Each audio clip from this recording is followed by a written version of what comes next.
Where will Facebook and Twitter draw the line? Well, the line isn't very clear. Right now it's a little bit subjective, and that's one of the problems with these policies is they all happen behind closed doors.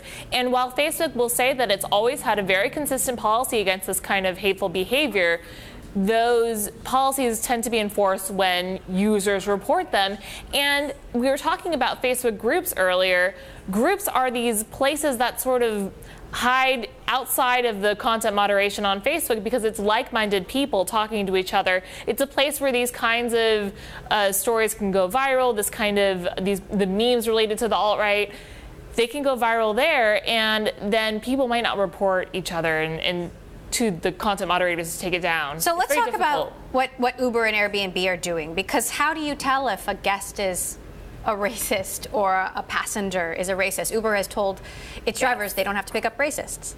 We've learned that Airbnb actually cross-reference the user accounts with what people were saying outside on social media. So that's a very unconventional approach that they took, where people were not actually espousing these views on Airbnb, the site, but in fact off the site, and then Airbnb took that into account, probably for the safety of the people who were holding these people in their homes.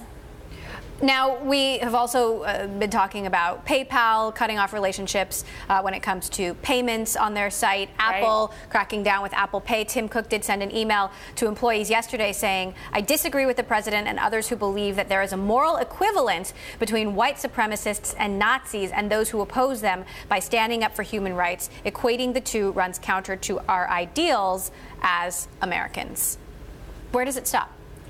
I think a lot of the tech executives right now are having to come out and say things like what Tim Cook is saying. We saw a statement from Mark Zuckerberg yesterday.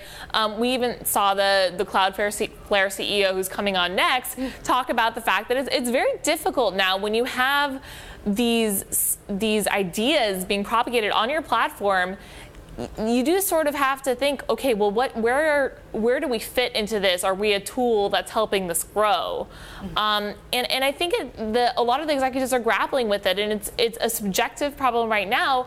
But a lot of the free speech advocates I was talking to say, when you have such a small set of companies and leaders deciding what should be on the web, there should be a little bit more transparency down the line for exactly how these decisions get made.